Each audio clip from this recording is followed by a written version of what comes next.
set. Hello team, we're going to talk today about pacemakers. I'm going to show you the instruments that we use when we do a pacemaker, the uses, the name of them, so you are familiar with them. I'm also going to show you how to load a knife, how to load suture, and what the instruments look like. Okay, so we're going to start here on this corner. This is a basic pacemaker tray. It has very few instruments. This one probably has a little bit more than what we need, but we're going to start with this little tiny self-retaining retractor, and it's called the width liner. If I click on the lever, it will open and stay there in the opening until I release the lever again to come back. So I'm going to use it. I'm going to flip it down. I'm going to, after my incision, I'm going to use it to open my skin, my incision, to be able to work in there. So this is a width liner. We have dull and we have sharp. In this case, it is sharp, as you can see. Try to be careful with this because you might break your glove if you come by it very close.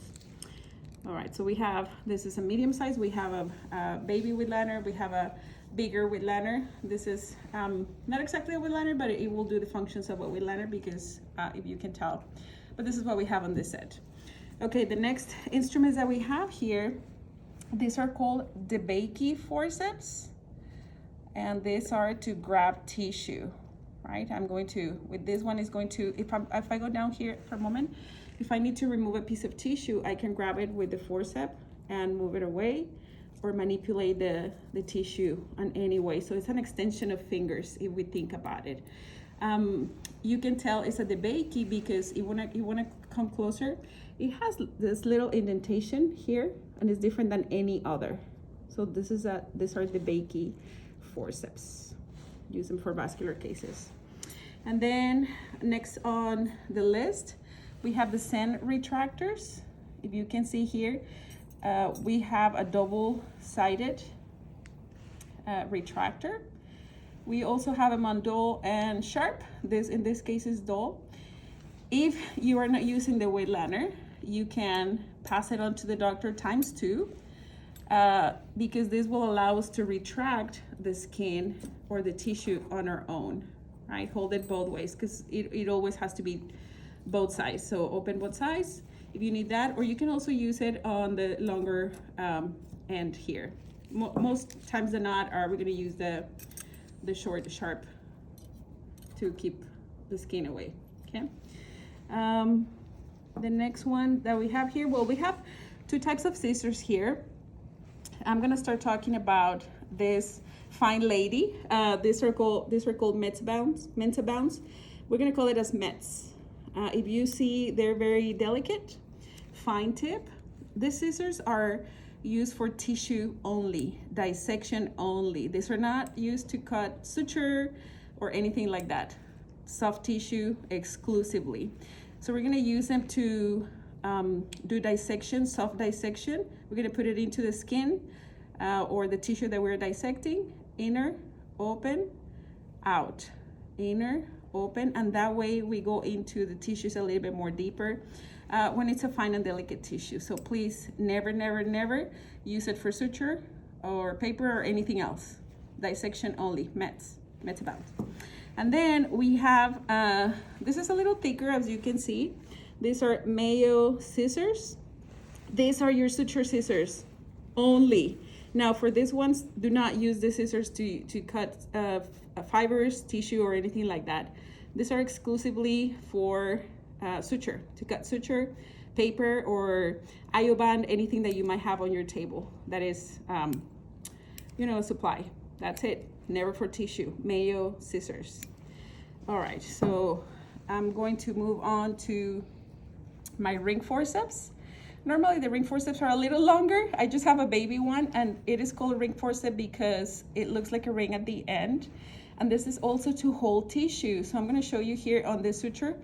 If I wanna grab something in a thicker side, I can grab it sideways, and it's atraumatic, and then to move the tissue away or anything like that. So that's the purpose of this one. Just a long arm to reach inside for something. We also use this tissues, this forceps to do a stick, but I don't have a gauze, so I cannot show you right at the moment. I'll see if I can get something to show you better use of this one. And then we have one item that we're going to be using for pacemakers is going to be your right angle. And it's just like a hemostat, except that it has this angle right here. And that's why it's called right angle. We are going to use this one to go under vessels. If this is my vessel, I can go under the vessel and then come out. And the thing the reason I can do that is I'm gonna have sutured thread under it to separate a vessel. In this case, we're gonna be working with the subclavian axis and stuff. So I'm going to go under with my pass, my tie under, and then I'm gonna release it, but I have my thread outside, and then I can make a knot or separate or something like that. So we will be using right angles in the pacemaker to gain access. Here we have your needle driver.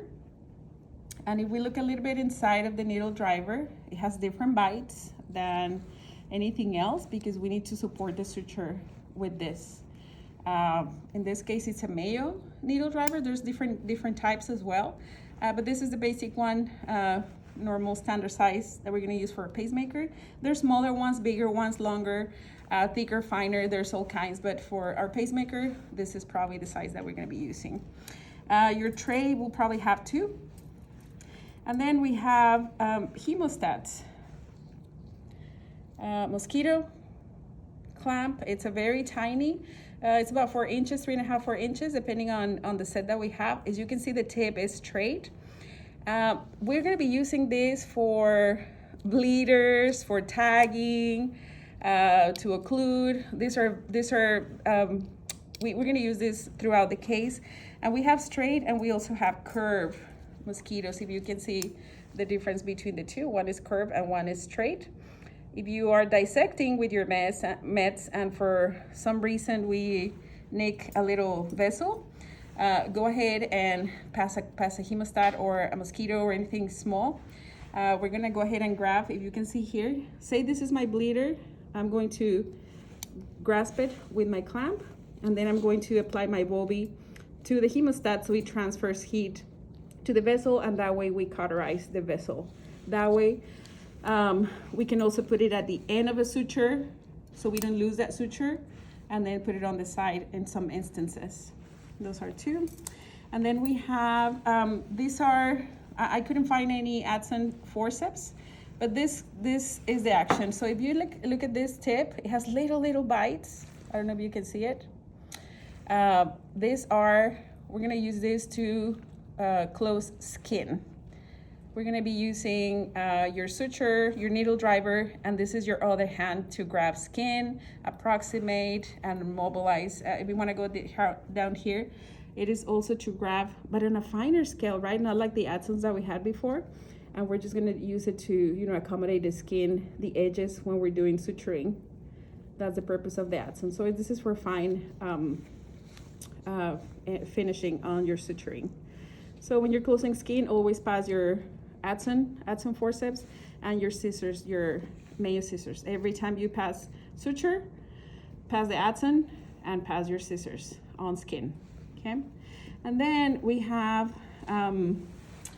these retractors are called Army Navy.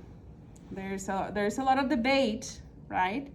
I was at BAMC, so it's an Army base, so they were saying, this is Army and this is Navy. I don't know. It depends where you're coming from, right? So Army Navy is just a self retractor. Again, pass it ×2. And this is going to be to, used to separate the tissues. You can work with one, maybe you just need, extra access on the tissue. Just make sure you grab it and hold it from the side. The surgeon is going to give you the angle and the resistance, and you just hold it, right? Sometimes we lift the skin to look into that pocket for the pacemaker. So Army, Navy, you pick Army or Navy. And then we have towel clamps. We might or might not have them on the trays for the pacemaker. This is just to keep, things in place. And be careful because they're very, very extremely sharp. I don't like it much because you can actually puncture your towel or your drape or anything. So just put them on the side. One more thing of things that we normally don't use in Cat Lab is going to be your Bobby pencil. This is a cauterizer. So you're gonna pull it out of the canister and make sure you remove the plastic cover to expose your blade, right? So we are going to be using this blade. This instrument cauterizes and coagulates, and you are going to connect it to your generator in the back, on the back. So if you're gonna have a pacemaker, make sure you have your generator standing by. So cutting, if you press and coagulate, normally the settings are 30-30 or something like that on your base. So I'm just gonna put this back to put it on the canister, and that's about it. I'm gonna do another video to load a suture and to load a knife, a blade. All right, thank you.